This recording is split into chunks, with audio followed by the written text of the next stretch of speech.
नमस्कार दोस्तों, स्वागत है आपका आर्कियो वर्ल्ड में।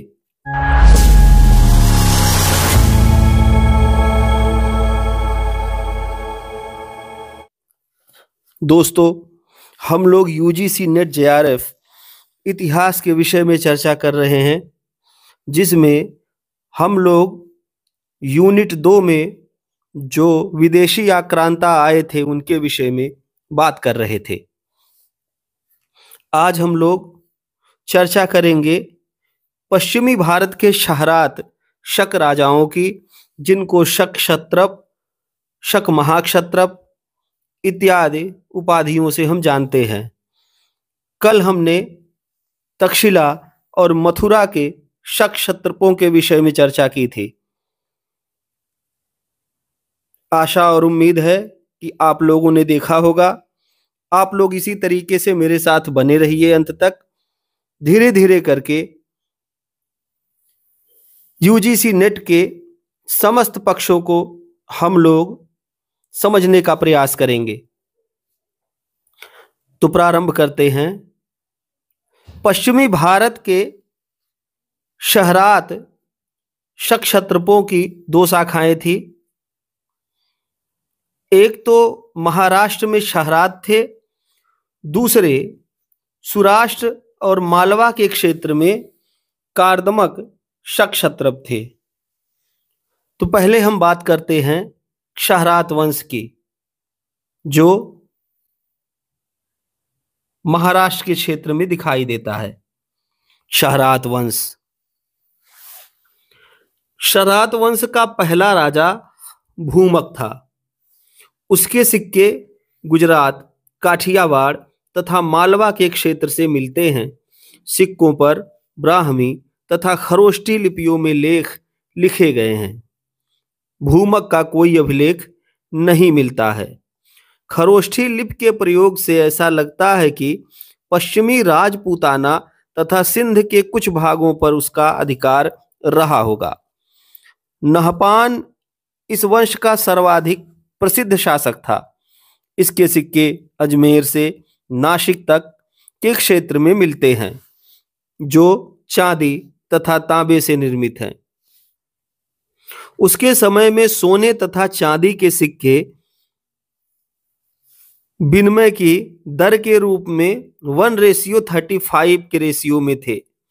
नासिक से एक लेख में 70,000 कांसार्पणों का मूल्य 2000 स्वर्ण मुद्राओं में दिया गया है। सिक्कों पर वह राजन की उपाधि धारण किए हुए मिलता है। नहपान के अमात्य आर्यमन का एक अभिलेख जुन्नार अथवा पूना से मिलता है। उसके दामाद ऋषभदत्त के गुहा लेख नासिक तथा कारले से मिलते हैं। ऋषभदत्त नहपान के समय में उसके दक्षिणी प्रांत गोवर्धन तथा मामल का वायसराय था।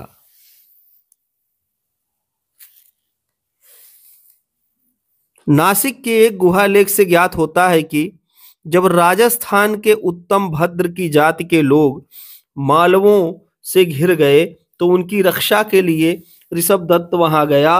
उसने मालवों को बुरी तरह परास्त किया तथा इसके बाद पुष्कर तीर्थ में दान दिया। पेरीप्लस के अनुसार उसकी राजधानी मिन्नगर, भड़ौच तथा उज्जैन के आसपास थी। नहपान ने लगभग 119 ईस्वी से 125 ईस्वी तक शासन किया। वह सातवाहन नरेश गौतमीपुत्र सातकर्णी द्वारा पराजित हुआ और मार डाला गया। जोगलथंबी से प्राप्त नहपान के बहुसंख्यक सिक्के गौतमीपुत्र सातकर्णी द्वारा पुनरांकित किए गए मिलते हैं। इससे ऐसा लगता है कि गौतमीपुत्र ने नहपान के जोगलथंबी स्थित कोषागार पर अधिकार कर लिया था। अगले हैं कार्दमक, जिसको चष्टन वंश भी कहा जाता है, और ये सौराष्ट्र अथवा मालवा के शक क्षत्रप कहलाते हैं। क्षहरातों के पश्चात सौराष्ट्र तथा मालवा में शकों के एक दूसरे कुल ने शासन किया। यह नया वंश कार्दमक वंश के नाम से प्रसिद्ध है। पश्चिमी भारत में इस नवीन वंश की सत्ता स्थापित करने वाला पहला शासक चष्टन था। वह यशमोतिक का पुत्र था। चष्टन संभवतः कुषाणों की अधीनता से पहले सिंध क्षेत्र का क्षत्रप था। वृद्धावस्था में चष्टन ने अपने पुत्र जयदामन को क्षत्रप नियुक्त किया। उसके बाद चष्टन ने अपने पौत्र जयदामन के पुत्र रुद्रदामन प्रथम को क्षत्रप नियुक्त किया। कच्छ की खाड़ी से प्राप्त अंधव अभिलेख से ज्ञात होता है कि 130 ईस्वी में चष्टन अपने पौत्र रुद्रदामन के साथ मिलकर शासन कर रहा था। इस आधार पर विद्वान यह अनुमान लगाते हैं कि संभवतः चष्टन का पुत्र जयदामन उसके शासनकाल में ही मारा गया था। चष्टन का पुत्र जयदामन कभी महाक्षत्रप नहीं बना। मुद्राओं पर उसकी उपाधि केवल क्षत्रप की प्राप्त होती है।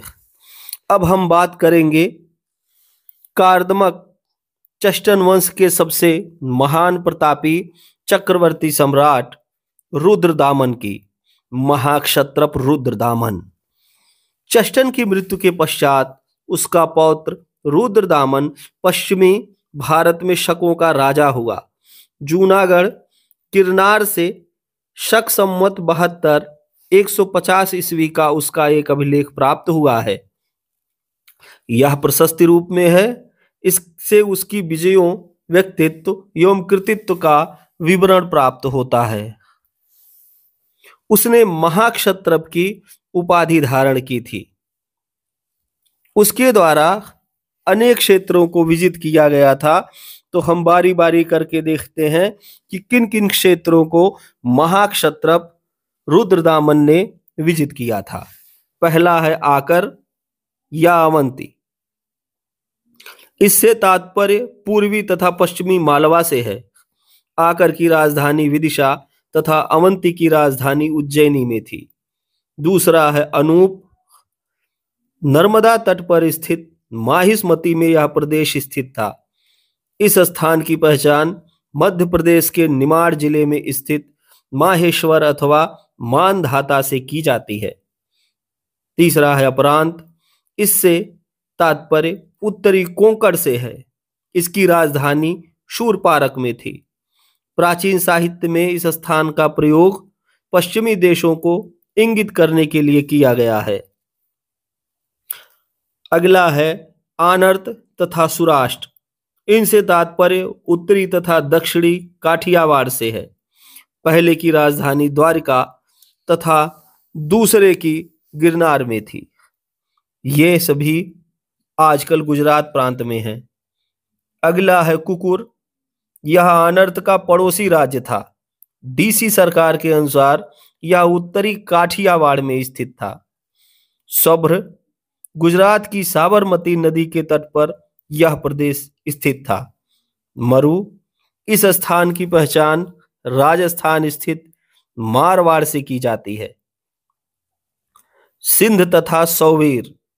निचली सिंधु नदी घाटी के क्रमशः पश्चिमी तथा पूर्व की ओर ये प्रदेश स्थित थे। कनिष्क के सुई विहार लेख से निचली सिंधु घाटी पर उसका अधिकार प्रमाणित होता है। ऐसा लगता है कि रुद्रदामन ने कनिष्क के उत्तराधिकारियों को हराकर इस भूभाग पर अपना आधिपत्य कायम कर लिया। निषाद। महाभारत में इस स्थान का उल्लेख मत्स्य के बाद मिलता है। यह उत्तरी राजस्थान में स्थित माना जाता है। बूलर ने निषाद देश की स्थिति हरियाणा के हिसार भटनेर क्षेत्र में की है। इसी लेख से ज्ञात होता है कि उसने दक्षिणापथ के स्वामी सातकर्णी को 2 बार पराजित किया, किंतु संबंध की निकटता के कारण उसका वध नहीं किया। यह पराजित नरेश वासिष्ठी पुत्र पुलमावी था। महान विजेता होने के साथ साथ रुद्रदामन एक प्रजापालक सम्राट भी था। उसने एक बहुत ही सुरम्य स्थान पर सुदर्शन नाम की एक झील का निर्माण करवाया था। जूनागढ़ अभिलेख से ज्ञात होता है कि उसके शासनकाल में सौराष्ट्र में सुदर्शन झील, जिसका निर्माण चंद्रगुप्त के समय में हुआ था तथा अशोक के समय में इसमें नहरें निकलवाई गई थीं, का बांध भारी वर्षा के कारण टूट गया और उसमें 24 हाथ लंबी, इतनी ही चौड़ी और 75 हाथ गहरी दरार बन गई। इसके फलस्वरूप झील का सारा पानी बह गया। इस दैवी विपदा के कारण जनता का जीवन अत्यंत कष्टमय हो गया तथा चारों ओर हाहाकार मच गया। चूंकि इसके पुनर्निर्माण में बहुत अधिक धन की आवश्यकता थी, अतः उसकी मंत्रिपरिषद ने इस कार्य के लिए धन व्यय किए जाने की स्वीकृति नहीं प्रदान की। किंतु रुद्रदामन ने जनता पर बिना कोई अतिरिक्त कर लगाए ही अपने व्यक्तिगत कोष से धन देकर अपने राज्यपाल सुविशाख के निर्देशन में बांध की फिर से मरम्मत करवाई तथा उससे तिगुना मजबूत बांध बनवा दिया। इस प्रकार से उसके द्वारा जल को लेकर के जो जागरूकता थी, इसकी जानकारी हमको सुदर्शन झील के रूप में दिखाई देती है। उसकी मंत्रिपरिषद में मत सचिव, कर्म सचिव, मंत्री, कार्यपालक आदि देखे जा सकते हैं। जूनागढ़ अभिलेख में उसे भ्रष्ट राज प्रतिष्ठापक कहा गया है। यूजीसी नेट में कई बार पूछा है भ्रष्ट राज प्रतिष्ठापक किसे कहा गया है, तो जूनागढ़ अभिलेख में महाक्षत्रप रुद्रदामन को कहा गया है। उसके समय में उज्जैनी शिक्षा का एक प्रमुख केंद्र बन गया। इस प्रकार रुद्रदामन एक महान विजेता, साम्राज्य निर्माता, उदार एवं लोकोपकारी प्रशासक तथा बौद्ध धर्म एवं संस्कृति का महान उन्नायक था। उसकी प्रतिभा बहुमुखी थी। उसका शासनकाल 130 ईस्वी से 150 ईस्वी तक सामान्य तौर से स्वीकार किया जाता है। उसका अंत किन परिस्थितियों में हुआ यह हमें ज्ञात नहीं है। 150 ईस्वी के गिरनार अभिलेख के पश्चात हम उसका नाम नहीं सुनते। निसंदेह उसका शासनकाल पश्चिमी क्षत्रपों की शक्ति के चरमोत्कर्ष को व्यक्त करता है। रुद्रदामन के उत्तराधिकारी तथा शक सत्ता का विनाश। रुद्रदामन के पश्चात उसका पुत्र दामयसद या दामघसद गद्दी पर बैठा। महाक्षत्रप उपाधि वाली कुछ मुद्राओं पर उसका वृद्धावस्था का चित्र मिलता है, जिससे स्पष्ट होता है कि वह इसी अवस्था में स्वतंत्र राजा बना था। इसका पुत्र जीवदामन महाक्षत्रप बना। तत्पश्चात लगभग 2 वर्षों तक महाक्षत्रप का पद रिक्त रहा। 181 ईस्वी में रुद्र सिंह प्रथम दामघसद का भाई महाक्षत्रप बना। 181 ईस्वी के गुंडा गुजरात के अभिलेख में आभेर सेनापति रुद्रभूति का उल्लेख हुआ है। रुद्र सिंह प्रथम ने 196 ईस्वी तक राज्य किया। इसके बाद जीवदामन पुनः महाक्षत्रप बना तथा लगभग 199 ईस्वी तक राज्य करता रहा। जीवदामन के बाद रुद्रसेन प्रथम महाक्षत्रप बना। उसके सिक्कों से पता चलता है कि उसके बाद क्रमशः संघदामन तथा दामसेन महाक्षत्रप बने। दामसेन के 2 वर्ष बाद उसका पुत्र यशोदामन महाक्षत्रप बना। इस प्रकार से शक सत्ता का धीरे धीरे ह्रास होने लगा। मुद्राओं से विश्वसेन, भृतिदामन, यशोदामन सेकेंड, रुद्रदामन सेकेंड आदि कुछ शक राजाओं के नाम ज्ञात होते हैं, जिनके शासनकाल से संबंधित घटनाओं के विषय में हमें कुछ भी ज्ञात नहीं है। पश्चिमी भारत का अंतिम शक नरेश रुद्र सिंह तृतीय बना।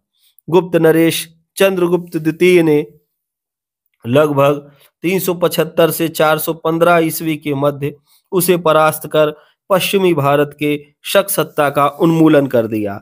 इस प्रकार से हमने देखा कि कैसे जो पश्चिमी क्षेत्र के शहरात थे और जो कार्दमक थे उन लोगों ने अपने आप को स्थापित कर रखा था। एक ने मालवा और सौराष्ट्र क्षेत्र में और दूसरे ने महाराष्ट्र और नासिक तथा पूना के क्षेत्र में स्थापित कर रखा था। आप लोग मेरे साथ इस वीडियो में अंत तक बने रहे, इसके लिए आप सभी लोगों का बहुत बहुत धन्यवाद।